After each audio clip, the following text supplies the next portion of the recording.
사사기 강의 마지막 시간입니다. 지난해 3월 5일에 사사기의 첫 강해를 시작한 이래로 1년여가 지나고 마지막 강해를 하는 이 시간, 하나님의 은혜가 참으로 큽니다. 이 사사기 강해가 진행되는 1년 동안 우리 교회는 예배 장소를 킬라라에서 아타몬으로, 아타몬에서 최스우드로 옮겼습니다. 1년 만에 교회 예배당이 3번이나 바뀐다는 것은 결코 흔한 일이 아닙니다. 어떻게 보면 교회가 매우 불안정하고 또 불편하고 위태로워 보일 수도 있습니다. 정말 우리 교회는 출애굽한 이스라엘 백성들처럼 광야를 걸어가고 있는 것 같습니다. 그런데 하나님은 그 1년 동안 쉬지 않고 우리에게 사사기를 통해 말씀해 주셨습니다. 출애굽한 이스라엘 백성들에게 날마다 만나를 내려주신 것처럼 예배당이 바뀌고 지역을 옮겨 다녀도 하늘의 만나인 사사기의 말씀을 끊임없이 우리에게 내려주셨습니다. 하나님은 늘 우리와 함께 계셨고 우리와 동행하셨습니다.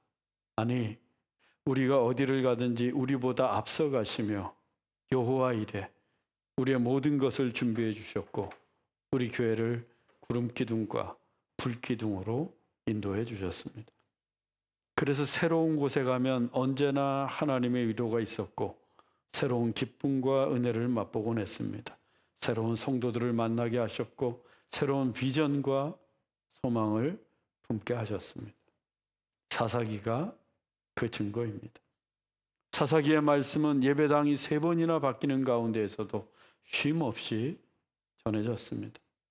하나님은 사사기를 통해서 내가 언제나 너희 곁에 있다. 내가 너희와 함께하며 너희보다 앞서가며 나의 크고 강한 팔로 너희를 인도해 간다. 나와 함께 가자. 라고 말씀해 주셨던 것입니다. 그래서 저는 오늘 사사기를 완강, 끝냈다는 성취감보다 지난 1년 동안 우리 교회를 이끌어 가시고 함께 하신 하나님의 은혜가 더욱 크게 다가오는 시간입니다. 그 광야의 여정을 함께 걸어오신 여러분들에게도 그와 같은 하나님의 은혜, 한결같으신 하나님의 사랑이 날마다 충만하기를 소망합니다. 이 사사기 마지막 시간에 하나님이 우리에게 주시는 메시지는 자기의 소견에 옳은 대로입니다. 자기의 소견에 옳은 대로. 이 자기의 소견에 옳은 대로, 이 구절은 사사기를 관통하고 있는 타락하고 부패한 인간상을 보여줍니다. 사사기 마지막 장인 오늘의 본문에서는 더욱더 분명하게 드러나고 있습니다. 본문 1절입니다. 이스라엘 사람들이 미스바에서 맹세하여 이르기를 우리 중에 누구든지 딸을 베냐민 사람에게 아내로 주지 아니하리라 하였더라. 기브아의 불량배들을 놓고 벌인 이스라엘 연합군과 베냐민 지파 간의 전쟁은 이스라엘 연합군의 완승으로 끝이 났습니다. 이스라엘이 베냐민 지파의 모든 성읍을 불사르며 닥치는 대로 칼을 휘둘러 죽이면서 베냐민 지파 중에 살아남은 자는 고작 600명 뿐이었습니다. 그 600명은 전부 남자였고 베냐민 지파의 여인들은 전쟁통에 진멸을 당해서 씨가 말라버렸습니다. 그런데 이스라엘이 그 전쟁에 앞서 미스바에 모였을 때 맹세를 했는데 누구든지 자기 딸을 베냐민 사람에게 아내로 주지 말자는 거였어요. 베냐민 지파 중에 살아남은 자는 600명 남자뿐이었고 여자들은 다 죽었습니다. 그래서 후손이 끊기게 생겼어요. 베냐민 지파가 사라질 위기에 처한 것입니다. 여자가 없어서. 여러분, 여자가 귀합니다. 딸 가진 부모들이요, 자부심을 가지십시오. 그 딸들이 후손을 이어가고 지파를 강건하게 하고 나라를 건재하게 합니다. 저도 딸이 2이나 됩니다. 얼마나 감사한지 모르겠어요. 이 베냐민 지파가 끊어질 위기에 처하자 그때서야 이스라엘이 후회를 합니다. 본문 2절로 3절입니다. 백성이 베들에 이르러 저녁까지 하나님 앞에 큰 소리로 울며 이르되 이스라엘의 하나님 여호와여 어찌하여 이스라엘에 이런 일이 생겨서 오늘 이스라엘 중에 한 지파가 없어지게 하시나이까. 이스라엘 백성들이 베델로 올라가 하나님 앞에 큰 소리로 울면서 한탄을 합니다. 그런데 내용이 어째 이상합니다. 여호와여 어찌하여 이스라엘에 이런 일이 생겨서 오늘 이스라엘 중에 한 지파가 없어지게 하시나이까. 베냐민 지파가 없어지게 된 것을 마치 하나님이 하신 것처럼 하나님 탓으로 돌리고 있습니다. 베냐민을 진멸한 것은 이스라엘 백성들 그들 본인이에요. 자기들이 칼로 죽였고 자기들 손으로 온 성읍을 닥치는 대로 불살랐습니다. 물론 하나님께서 그 전쟁을 허락하셨습니다. 승리도 약속하셨어요. 하지만 애초부터 베냐민과 전쟁을 하기 위해 모인 것은 그들이었어요. 하나님께 묻지도 않았고 레위인의 선동에 휘둘려서 전쟁을 일으켰습니다. 그리고 닥치는 대로 죽인 것도 그들이에요. 하나님은 결코 베냐민 지파를 진멸하라 라고 말씀하신 적이 없습니다. 그들의 씨를 말려버리라고 약속하신 것도 없어요. 전부 다 자기들이 벌인 짓이에요. 그런데 이제 와서 하나님 탓합니다. 하나님 탓해요. 베냐민 지파가 끊어지는 게 슬프고 안타까워서 그런 것은 알겠는데 지금껏 자기의 소견에 옳은 대로 다 해놓고서 이제 와서 하나님을 탓하는 것은 정말 어처구니 없는 일입니다. 그런데 더 어이없는 것은 허튼 맹세를 그렇게 지키려고 한다는 거예요. 본문 6절로 7절입니다. 이스라엘 자손이 베냐민을 위하여 뉘우쳐 이르되 오늘 이스라엘 중에 한 지파가 끊어졌도다. 그 남은 자들에게 우리가 어떻게 하면 아내를 얻게 하리요? 전에 여호와로 맹세하여 우리의 딸을 그들의 아내로 주지 아니하리라 하였도다.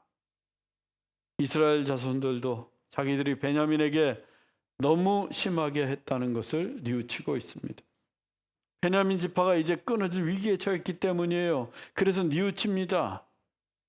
아니 베냐민 지파가 그렇게 불쌍하고 후회가 되면 자기 딸을 주면 되잖아요. 자기 딸들을 주면 되잖아요.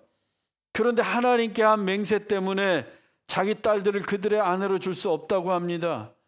언제부터 그들이 그렇게 하나님께 충성을 맹세했다고? 하나님에게 순종하지 않았던 그들이에요. 그리고 그 맹세는 하나님이 시키신 것도 아닙니다. 그냥 자기들이 화가 나서 베냐민 지파에 대해서 화가 나서 했던 분노의 맹세였어요. 처음부터 그들은 베냐민 지파를 끊어버리려고 했던 허튼 맹세였습니다. 즉 하나님의 뜻과는 전혀 무관한 그저 자기의 소견에 옳은 대로 행했던 맹세였습니다. 그런데 평소에는 하나님의 말씀을 그렇게도 불순종했던 그들이었는데 자기들 마음대로 한 맹세에는 어떻게든 지키려고 합니다. 지키지 않아도 될 맹세는 그렇게 열심히 지키려고 해요. 우리가 신앙생활할 때도 그래요. 정말 열심히 해야 되는 게 있는데 그건 다 제쳐놓고 엉뚱한 것에 열심을 낸다니까요. 지금 이스라엘 자손들이 그러고 있습니다. 이건 굉장히 어리석은 짓이에요. 그리고 하나님께는 맹세하지 않는 거예요. 하나님께는 하나님의 이름을 걸고 맹세해서는 안 됩니다. 왜? 지킬 수 없으니까. 내가 하나님을 걸고 맹세하는데 지킬 수 없다니까요. 사람하고 한 약속도 우리가 잘 못 지키는데. 그래서 예수님이 이같이 말씀하셨습니다. 마태복음 5장 34절로 36절입니다. 도무지 맹세하지 말지니 하늘로도 하지 말라 이는 하나님의 보좌이며 땅으로도 하지 말라 이는 하나님의 발등상이며 내 머리로도 하지 말라 이는 내가 한터럭도 희고 검게 할 수 없음이라. 예수님은 하늘로도 땅으로도 자기의 머리로도 맹세하지 말라고 하십니다. 하늘은 하나님의 보좌이고 땅은 하나님의 발등상이고 다 하나님과 관계된 것이기 때문이에요. 하나님도 아니면서 감히 하나님과 관계된 것을 걸고 하늘이나 땅을 걸고 하는 맹세는 애초에 선을 넘는 행위예요. 하나님에게 무례한 것입니다. 또 우리의 머리가 희고 검게 되는 것도 하나님이 허락하시지 않으면 불가능해요. 그래서 예수님은 도무지 맹세하지 말라라고 말씀하십니다. 어떤 경우에도 무슨 이유로도 맹세하지 말라는 뜻입니다. 우리는 하나님께 맹세할 게 아니라 하나님께 순종해야 합니다. 하늘을 걸면서 무슨 대단한 결심을 하든 맹세를 남발할 게 아니라 성경에 기록된 하나님의 말씀에 순종해야 합니다. 그게 바른 신앙이에요. 성경대로 사십시오. 말씀대로 사십시오. 그러면 하나님을 기쁘시게 할 수 있습니다. 이스라엘이 헛된 맹세를 하고서 벌이는 일들을 보면 전혀 앞뒤가 맞지 않아요. 이스라엘이 지난번에 베냐민과 전쟁할 때 참전하지 않은 자들을 밝혀내자고 합니다. 그리고 전쟁 때 야베스 길르앗 주민들이 오지 않은 것을 알게 되었어요. 그런데 어떻게 합니까? 본문 10절로 11절입니다. 큰 용사 12,000명을 보내며 이르되 가서 야베스 길르앗 주민과 부녀와 어린아이를 칼날로 치라. 모든 남자 및 남자와 잔 여자를 진멸하여 바칠 것이니라. 이스라엘은 큰 용사 12,000명을 선발했습니다. 특수부대예요. 가장 강력한 군대입니다. 그 12,000명을 야베스 길르앗으로 보냈어요. 그리고 명령을 내리는데 길르앗 주민들을 전부 다 칼로 치라고 합니다. 모든 남자들, 또 그 남자와 잔 여자들, 심지어 어린아이들까지도 칼로 쳐서 진멸하려고 합니다. 지금 그들이 베델에 왜 모인 거예요? 왜 베델까지 올라와서 울면서 뉘우쳤습니까? 베냐민 지파가 끊어질까 봐. 베냐민 지파를 자기들이 진멸해서 그것 때문에 가슴을 치면서 지금 울고 있는 거 아니에요. 후회하고 있는데. 그런데 이번에는 뭘 합니까? 야베스 길르앗 주민들을 진멸하라고 하는 거예요. 야베스 길르앗 주민들이 이방인이어서? 아닙니다. 그들은 므낫세 지파에 속한 같은 동족들이에요. 그런데 그들을 진멸하라라고 말합니다. 베냐민 지파에 이어서 또다시 똑같은 짓을 벌이고 있는 거예요. 그러면 왜 이 같은 짓을 벌이고 있는가? 본문 12절입니다. 그들이 야베스 길르앗 주민 중에서 젊은 처녀 400명을 얻었으니 이는 아직 남자와 동침한 일이 없어 남자를 알지 못하는 자라. 그들을 실로 진영으로 데려오니. 이스라엘이 야베스 길르앗 주민들을 다 진멸하는 가운데 젊은 처녀 400명을 살려두었어요. 그 400명 때문에 나머지를 다 죽인 겁니다. 그 400명을 얻으려고. 아직 남자와 동침한 적이 없는 미혼의 여인들이었어요. 그들 400명을 실로로 데려왔습니다. 왜? 베냐민 지파에게 아내를 주려고. 얼마나 미련합니까? 얼마나 어리석어요. 그 400명을 베냐민 지파의 남자들에게 주겠다고 길르앗 사람들 전부 다 죽인 거예요. 어린아이들까지. 한 지파를 살리겠다고 한 부족을 몰살시켰습니다. 그리고 그 400명의 여인들을 베냐민 지파에게 넘겨줄 권리가 과연 그들에게 있습니까? 자기들 마음대로 그럴 수 있어요? 그것은 심각한 폭력입니다. 마치 레위인 남자가 자기 첩을 기브아의 불량배들에게 넘겨준 것과 똑같은 짓을 지금 벌이고 있는 거예요. 왜 이런 일이 일어났어요? 왜 이런 끔찍한 일이 계속해서 벌어지고 있는 겁니까? 그 레위인 남자 때문에 그런 거 아니에요. 그가 자기 첩을 기브아의 불량배들에게 넘겨주고 나서 이 같은 끔찍한 일까지 벌어지게 되었습니다. 이게 다 자기 소견에 옳은 대로 행한 결과입니다. 얼마나 비참합니까? 그런데 거기서 끝나지 않아요. 왜? 아직도 200명이 부족하기 때문에. 베냐민 지파의 남자는 600명인데 그들에게 넘겨준 길르앗 여인은 400명 뿐이었습니다. 그래서 200명을 마련하라고 이스라엘이 또 몹쓸 짓을 꾸며요. 본문 20절에서 21절입니다. 베냐민 자손에게 포도원에 숨어 보다가 실로의 여자들이 춤을 추러 나오거든 실로의 딸 중에서 각각 하나를 붙들어 가지고 자기의 아내로 삼아 베냐민 땅으로 돌아가라. 마침 여호와의 명절이 다가오고 있었습니다. 명절이 되면 실로의 여인들이 나와서 춤을 췄나 봐요. 그때 베냐민 지파 남자들이 포도원에 숨어 있다가 춤추러 나온 실로의 여인들을 각각 하나씩 붙들어 가서 자기 아내로 삼으라는 겁니다. 실로의 여인들이 이방인이었어요? 아니에요. 에브라임 지파에 속한 같은 동족의 여인들입니다. 그런데 자기 동족 아내로 주지 말자고 했잖아요. 근데 이건 그게 아니라는 거예요. 왜? 붙들어 갔으니까. 베냐민 지파에게 아내로 준 게 아니라 그들이 붙들어 갔으니까 자기들 맹세도 지키고 베냐민에게 아내도 구해주고. 하지만 그 아이들을 누가 제안했어요? 이스라엘 자손들입니다.